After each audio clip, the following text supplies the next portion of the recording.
Hi, everybody. It's a pleasure to be here. Thank you for showing up so early. It's always hard, the first talks. So IoT Nordic asked me to talk about time traveling. And I want to talk about where the futures are born. So, in fact, when we conceive of futures, we are time traveling. Because the place from which we are taking the inspiration for what the future will be is the past. It's all these things that we learned in the past, is all the past visions of the future. We're conceiving them in the present moment, and of course we're looking forward. And now, what is the biggest inspiration usually for how we think about future and the type of visions of the future that we are accustomed to? It is media. And I believe that media is a modern day mythology. It builds the foundation for our civilization and informs the values and even policies for generations to come. The fictions we tell, if they're compelling at all, always bleed back into reality. And we only need to look at the movies such as Star Trek or Minority Report to see how that happens. Now, in some cases, these are positive visions. In some other cases, these are incredibly dystopian visions. And in both cases, engineers will look at these visions of a future and oftentimes use them as a very literal roadmap into a product. So we need to pay attention to the kind of visions of a future we consume and the kind of visions of a future that we do not question. So myself, I'm a futurist, but I'm also a future designer. On one side, I work with technology companies, governments, cities, helping them conceive and think of futures in a very sort of real space. And on the other side, I work with science fiction movies, series, and entertainment projects, helping directors to imagine possible futures. And as much as I can, I try to bring in some kind of positive values into it. Why have I chosen that? It's not because I'm a fan of technology or VR or movies or games, although these are all things I'm involved in. It's because I believe that science fiction world design is the most powerful form of political imaging. Now that's a little intense, right, as a phrase, but I believe that today we cannot deny anymore that everything is political. Every action is political, and especially every thought and every story that we tell about the future is political. And that's a challenge, but it's also an immense opportunity. So we're not yet there, right? Immersive media technology is approaching fast, and soon we'll be entering computational space, and we won't be watching content on these things, right? On these little frames that the screens wear, and rather we'll be walking through the virtual worlds and interacting within them. Now, that puts a really big question mark whether content will just be content, or truly we will enter that moment when we have to recognize that digital is also real. And in fact, content is also a form of reality. And a very important thing for me to understand is that cultures are defined not just by the stories they tell, but also the ones that they don't, as my friend writer Laurie Penny says. So all these things that are omitted, all these things that are excluded from the stories that we consume, oftentimes become excluded from our own imagination. And what does that mean to us in this room as technologists that actually put the future into practice? So I want to show you a few images from quite prominent science fiction movies that came out in this last year. Altered Carbon, Ghost in a Shell, and Blade Runner. So what do we see in there? These are three very different movies, yet they're recurrent themes.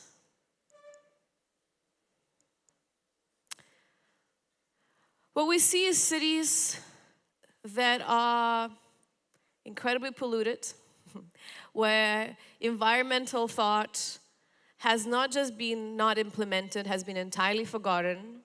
The only creative intervention in these cities is advertising in different shapes and forms. And a recurrent sort of visual line that appears is objectified female body. So we can imagine all these fantastical technologies, yet we cannot imagine any kind of positive change that these could bring. So I want to speak about what these dystopian visions lack, and hopefully by understanding that, we could go beyond it. So what dystopias generally lack? Number one is diversity. Now, diversity incorporates a lot of different things. It is gender diversity, of course. We need to go beyond the existing paradigm of how we see men as these alpha male superheroes and women as some kind of assisting characters, and really think of what would be the powerful women in the future that do not recreate what men are, and what could be the sensitive men in the future, and how we could maybe even go beyond this conventional gender binary. It's also, of course, cultural diversity. Entire populations, entire continents are being omitted from these future imaginations. In fact, future has been completely monopolized by very much sort of Western male imagery that mostly comes from very few select people in Hollywood, and yet the rest of the world is consuming that. So it'd be very, very interesting to think what truly are those global futures, what the future looks like that takes into account the incredible amount of innovation that is happening on the African continent today. What really the future looks like where Asian cultures are incorporated and not appropriated, but truly integrated without being fetishized. So on and so forth. So cultural diversity is incredibly important, but also diversity of abilities. When we think of exoskeleton bodysuits and brain-computer interfaces, we can imagine people that are not disabled, but differently abled, that will be playing key part in that future. So that's point number one. Point number two, community narratives. We keep consuming these stories that are about the success of one, that is about a superhero rather than a community coming together beyond their cultural, gender, generational, disciplinary, etc. differences. And we know that one man in reality will never save the world. One man can make things much worse, but will never improve things drastically. So we need to start conceiving of these stories that are really about people coming together in the future tense. Values evolution. We talk about post-scarcity society. We talk about access being more important than ownership.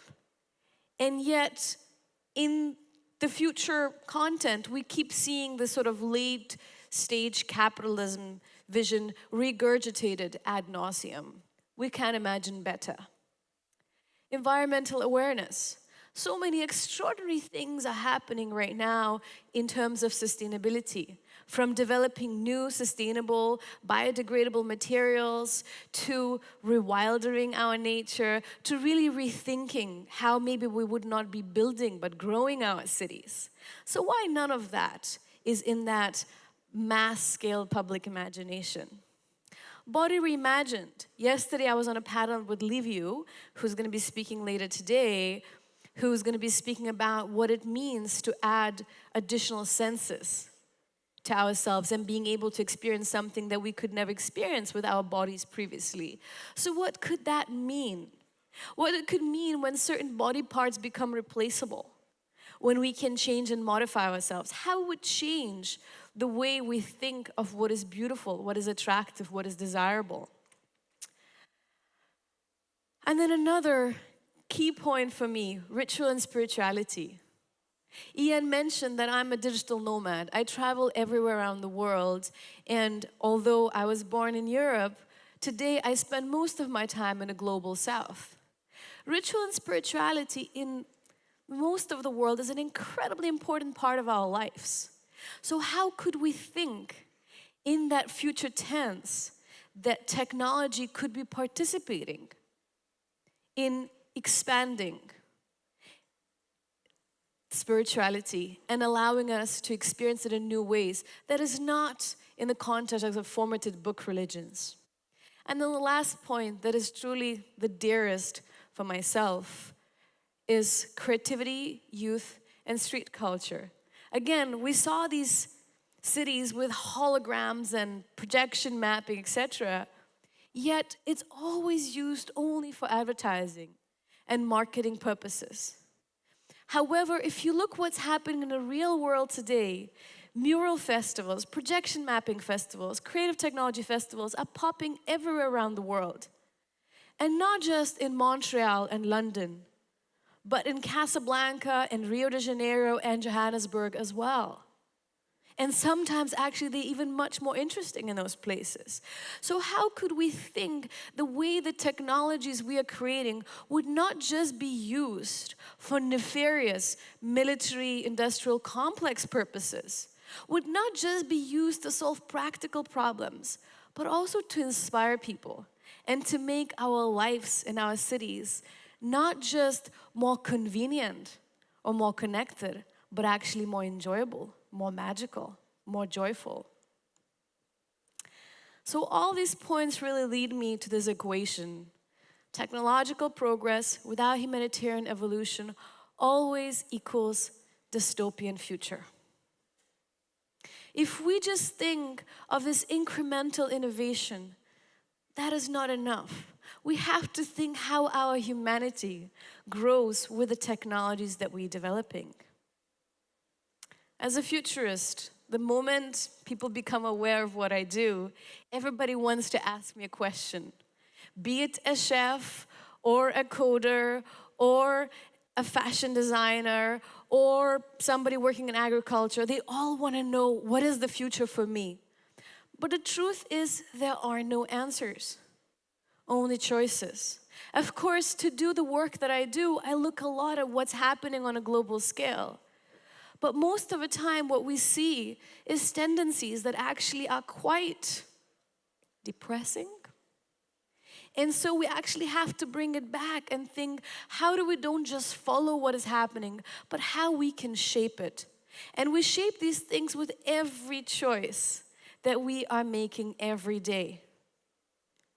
From the choices that we're making in the startup that we're creating, to the kind of things that we think we embed within technology that we're developing, to actually simply the very story we tell ourselves about the future that we are participating in creating.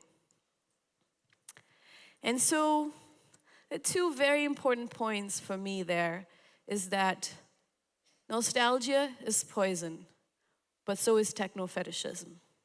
So wanting to go back to say that the present moment in which we live in is not good enough, things were better before, lead us to certain political incidents or movements as we've been seeing emerging in the world today, where people want to make great something again, something that in fact was never that great.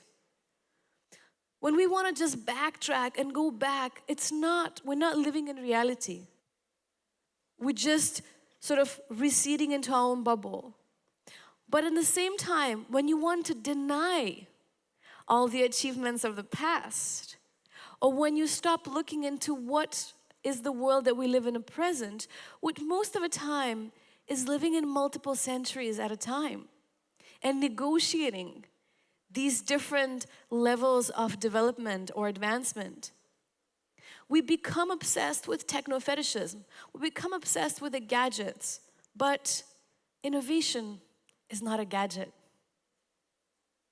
We have to think beyond gadgets, and we have to start thinking of, in fact, what they do to us and what do we do with them. We have to stop thinking of technology as this external thing to us and actually start thinking of it as an extension of our biology, as an extension of our bodies, and really just the tools that we shape our reality and reality of the ones around us with.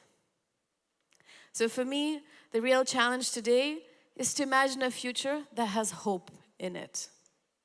And the hope cannot be in technology.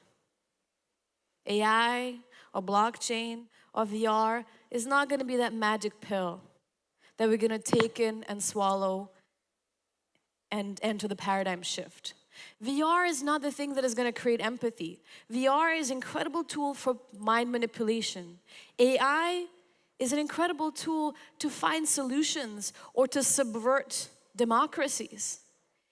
But it's really the human values that we're coding into it.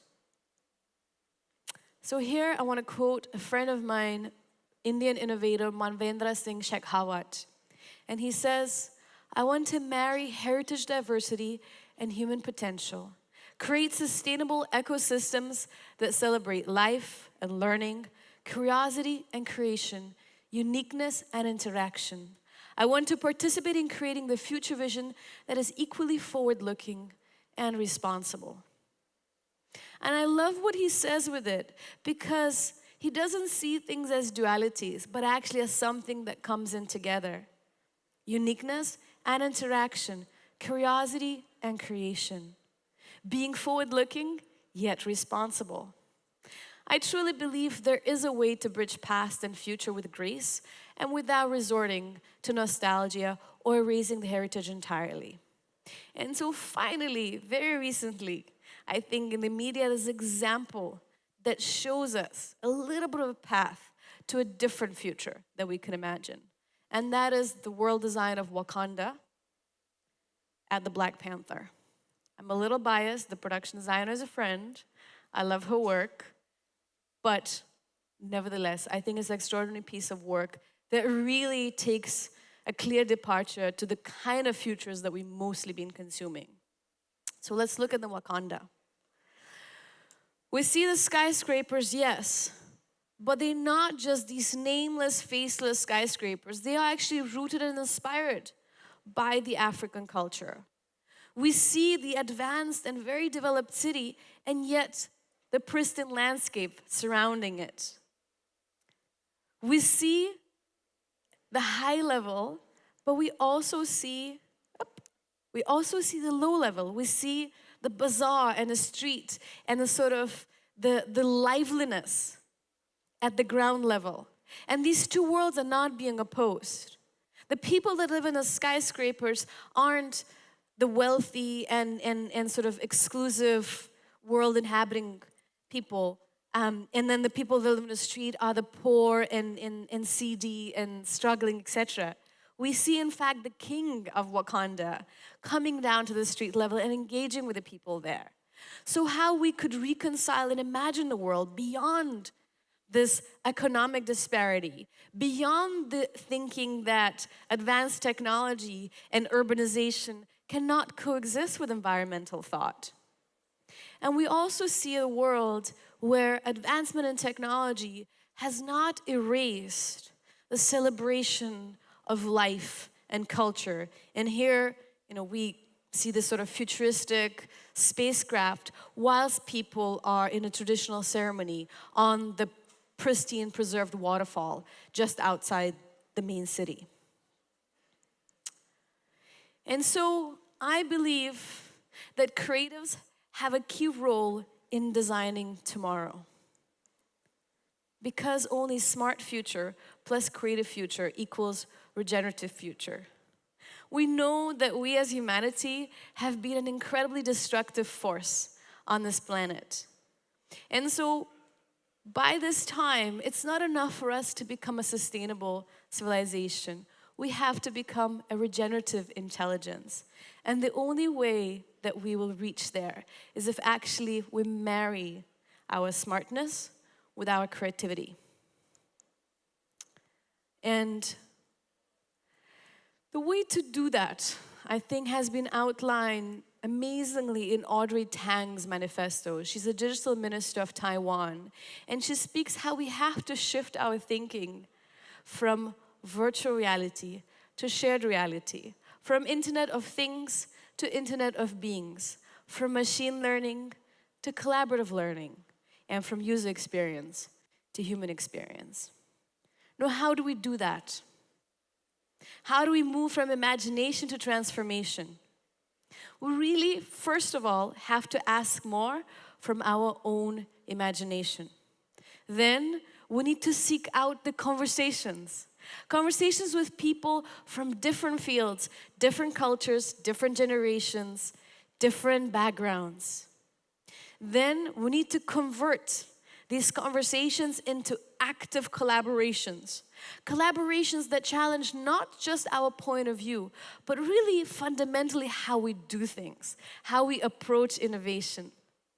And all that really not for the goal of creating a new shiny gadget, a new thing that Wired would write about, but really we have to set ourselves a goal of working towards a behavioral transformation, a behavioral change, a paradigm shift that this future could be. And we really have to start thinking of technological, social, and cultural innovations inseparably as tied together. And I believe that is how we could expand the human potential. Physically, yes. Who of us doesn't want to have more physical capabilities? But also intellectually. We know that upcoming technological employment and automation requires us to expand our intellectual capabilities. But also, another most important thing that you see, even in the Davos reports, creativity, creative skills are the key into the future. These are the things that the machines are the least good at. And last but not least, as a binding tissue of our society, is emotional intelligence. And so all this is the expansion of human potential, and everything that we are creating, can we start looking at through this lens? Why do that? Because now is the future. Future is always now. People in this room, what are you guys doing? Developing products, working in advertising, founding your startups, writing about technology? That's not at all what any of us is doing. All of us together, we are creating the culture of the future that we will be inhabiting. All of these things that we do, they don't remain just in that discipline. They become the culture of the future that we will be inhabiting. And it's not just about our actions. It's also how we look away from things. It's also how we disengage. It's also how we think that this is not my problem. The scope of our reality is defined by the scope of our dreams. And when we dream alone, it's just a dream. But when we start dreaming together, when many of us dream, it's the beginning of a new reality. So what is the future you dream? Thank you so much. Appreciate it.